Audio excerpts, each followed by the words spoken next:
Remember this moment from Donald Trump? Well, it looks like it's coming back to haunt him. Mr. President, will you apologize to Central Park 5? They've been exonerated. There have been videos and movies shown about the case, and you came out with a full-page ad saying that they should die, that they should have the death penalty. Why do you bring that question up now? It's an interesting time to bring it up. You have people on both sides of that. They admitted their guilt. If you look at Linda Fairstein and if you look at some of the prosecutors, they think that the city should never have settled that case. So we'll leave it at that. And Trump keeps repeating this. He said it again during the debate with VP Kamala Harris back in September.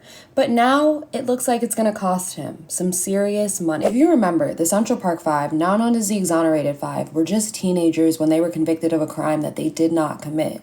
1989, they were accused of violently raping and assaulting a woman in Central Park. The police coerced false confessions out of them, and despite recanting those statements 2 weeks later and little to no evidence, they were still sentenced. Thankfully, their wrongful convictions were overturned, and the man who actually did it admitted to it. Still, Donald Trump has held on to the lie that the five are guilty for over 35 years. Live in front of 60 million people, Donald Trump once again questioned the innocence of the Central Park Five. He claimed that they all pled guilty, which is a lie. They all pled not guilty. He then said that the victim died. Wrong again. No one was killed by the Central Park Five or anyone else during this crime. Straight up lies. Donald Trump's words have consequences, whether he would like to believe that or not. Now, the Exonerated Five are suing the former president for defamation. In the lawsuit, they called his claims, quote, false and defamatory and extreme and outrageous. But let's let you hear it straight from the source. Could you just read it for me to share what someone said to me? You know, I carry this with me as a reminder that I can't live in fear. I have to live full so that I can die empty. But this letter right here says the Lord will punish Yusef for what he did to that poor defenseless girl. And then directing their attention to my mother, you will also be punished for raising such an animal. He does not deserve to live, and neither do you. Folks sent this to us. They sent us letters like this. I have a whole billfold full of them. Listening to what these men and their families had to endure is absolutely heartbreaking. And the fact that Trump still won't admit that he's wrong makes one thing abundantly clear. He doesn't care. It was all on the heels of that ad that Donald Trump placed in New York City's newspapers. Even folks like Pat Buchanan said, well, let's just take Corey Wise and hang him from a tree in Central Park. And he was urging us to do this by June 1st. And they sent that to your house? Yes.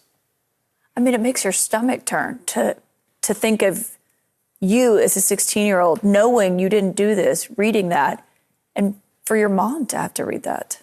You know, the worst part is that my mother did read this, and she kept this away from me. I didn't even know this was in my apartment for the whole time that I was in prison. I came home to a box of letters that I had sent my mother, and attached to them was a little stack of mail that contained all of these letters.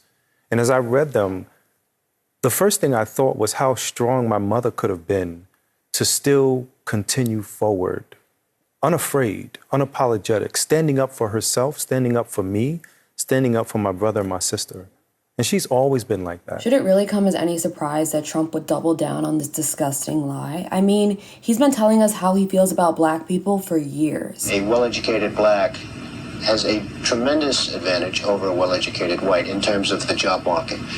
And I think sometimes a black may think that they don't really have the advantage or this or that, but in actuality, today, currently, it's a great, I've said on occasion, even about myself, if I were starting off today, I would love to be a well-educated black because I really believe they do have an actual advantage today. And when it comes to black Americans actually getting an accurate portrayal of their history, whether it be slavery or what happened with the Central Park Five, the party of free speech sure does love censorship. We're going to take the Department of Education, close it. I'm going to close it.